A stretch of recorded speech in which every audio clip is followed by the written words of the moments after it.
Hello everyone! Welcome back sa ating channel, Korean with Chris. And isa sa importanteng part para makapag-construct tayo ng sentences in Korean is dapat alam natin or dapat marami tayong alam na Korean verbs. So in this video, I will share common Korean verbs to widen pa yung vocabularies mo in Korean language. At saka, pag marami kang alam na Korean words or verbs, mas madali mong mai-express kung ano yung gusto mong sabihin in Korean language. But before we start, kung hindi ka pa nakapag-subscribe sa aking channel, please po, paki-subscribe and paki-click na din po ang notification bell to keep you updated always kung may bago tayong upload na mga videos.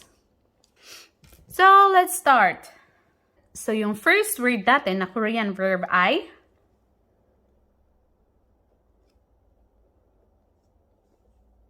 하다. 하다, which means to do. 하다. 하다 means to do. 하다. Very basic, diba? So, 오늘은 뭐 할 거예요? 오늘은 뭐 할 거예요? 오늘은 뭐 할 거예요? 오늘은 뭐 할 거예요? 오늘은 ito siya ay in. 오늘 is today, 뭐 is what. And 하다 ito 할 거예요. So ano yung gagawin mo ngayong araw? So in Korean is 오늘은 뭐 할 거예요?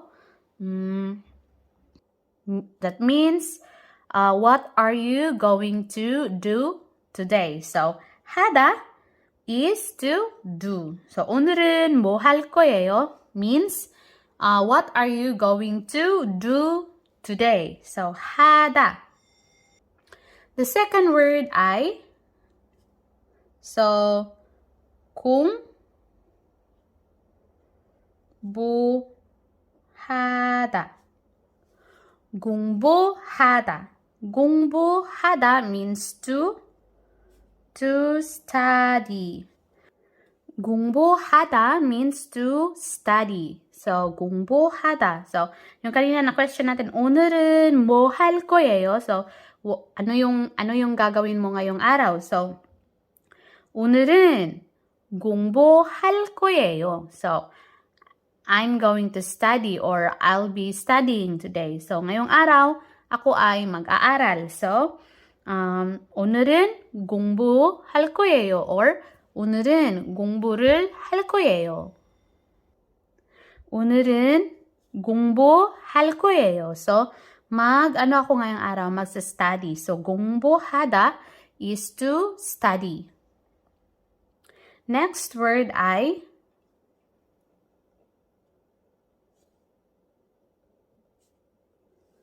쓰다. 쓰다 means to write. So, to write. So, for example, 여기에 이름을 쓰십시오.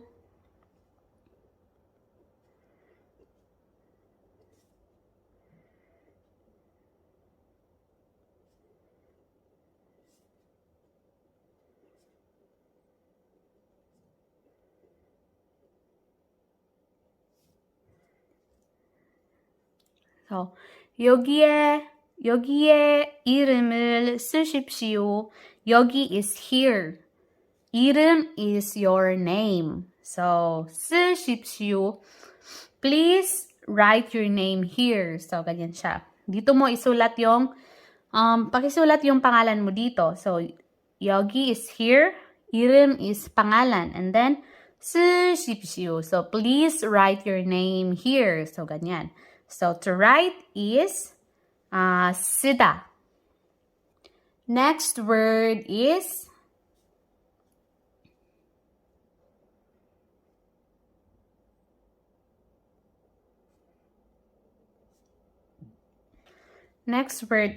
읽다, which means to read. to read. 읽다 means to read. So, for example, 책을 읽어요. 책을 읽어요. 책 is libro or aklat. 책을 읽어요. So, I am reading a book. So, 읽다 means to read. 책을 읽어요. Next word ay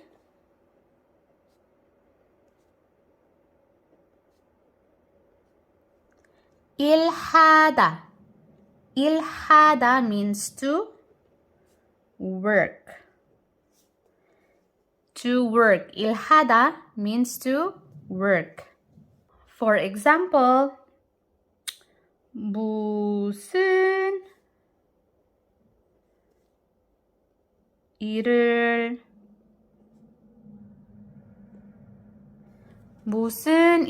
해요?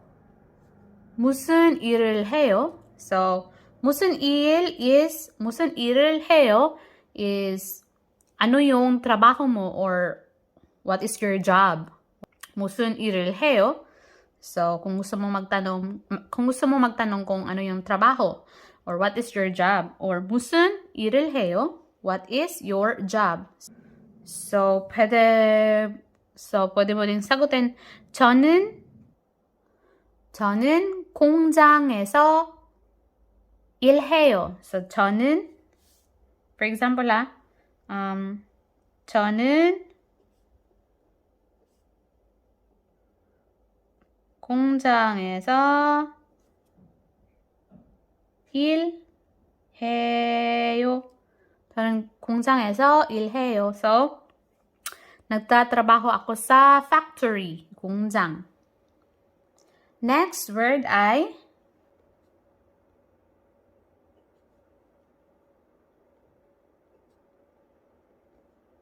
가르치다. 가르치다.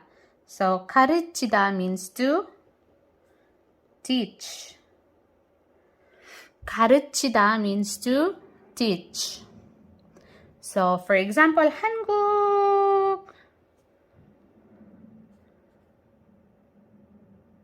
한국말 좀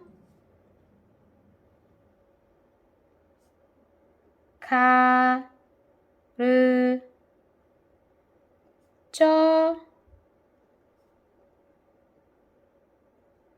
한국말 좀 가르쳐 주세요. 한국말 좀 가르쳐 주세요. So, can you teach me how to speak Korean? So, paturo naman ako ng Korean, oh. Paturo naman ako kung paano magsalita ng Korean, oh, ganyan. So, 가르치다 means to teach. Next is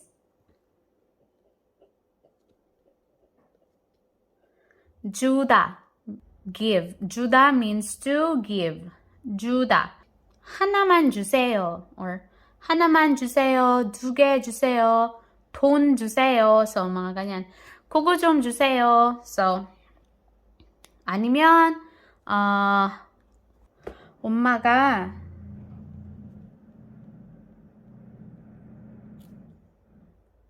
용돈을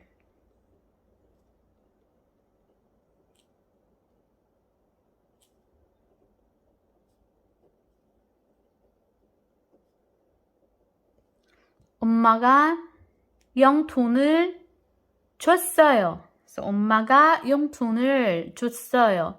So, 엄마가 용돈 is allowance. So, binigyan ako ni 엄마 ng allowance. So, 주다 diba is to give. So, binigyan ako ni 엄마 ng allowance is 엄마가 용돈을 줬어요. So, ganyan. So, yung opposite naman niya ay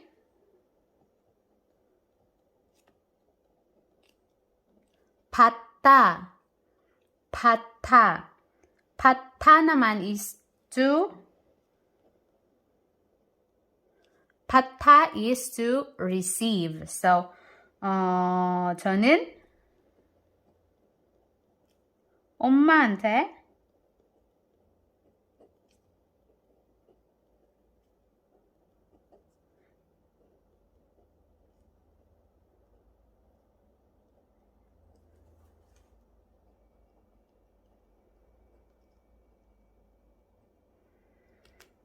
So, yung baliktad naman niya ay 저는 엄마한테 용돈을 받았어요. So, 저는 is ako, nakatanggap ako ng allowance galing kay 엄마 or galing sa nanay ko. So, I received allowance from my mom. So, 저는 엄마한테 용돈을 받았어요. So, 받다 means to receive. So, next word, 청소하다.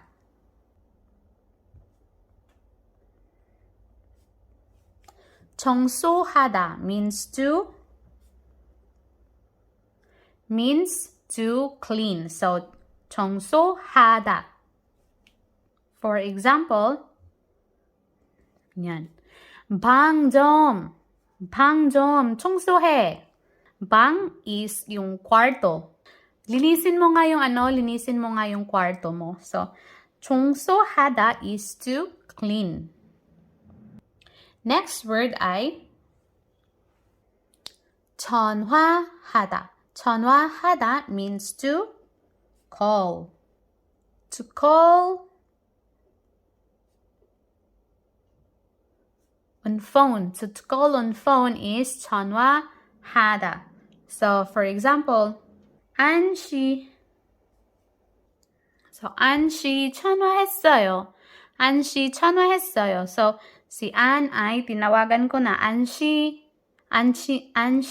전화했어요. So, si Ann ay tinawagan ko na. So, to call on phone is 전화하다 or 전화해, tawag ka ha, 전화해. So, ganyan. 전화하다 means to call. Next word, 있다. 있다 means to have. 있다 means to have. 돈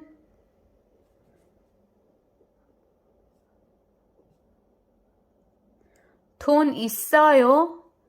돈 있어요. meron ka bang pera? So, 돈 is money and 있어요 is to have, diba? So, do you have money? So, 돈 있어요. So, kabaliktaran naman ng meron ay wala, diba? So, wala in Korean is 없다. So, to not have. So, 돈이 있어요? 없어요?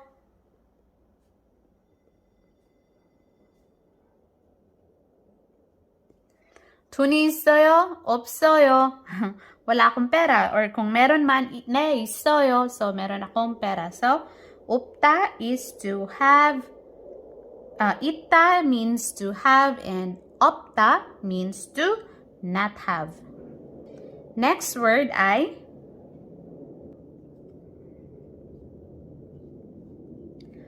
끝나다. 끝나다 means to finish. To finish. 끝나다 means to finish. For example, 일이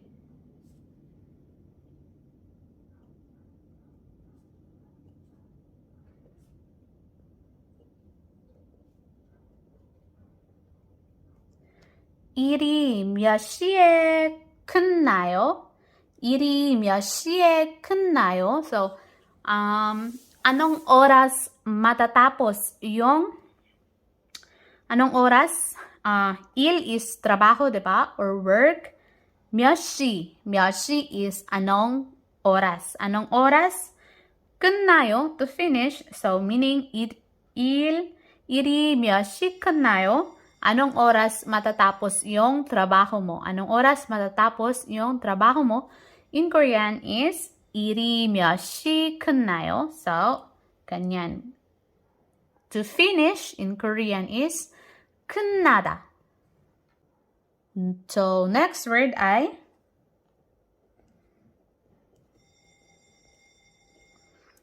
alda. Alda means to know. Alda means to know. 나도 알아.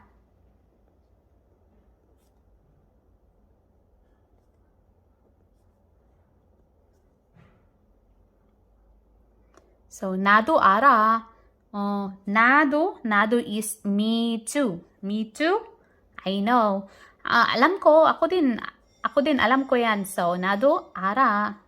So, alda, ang kabaliktaran niya ay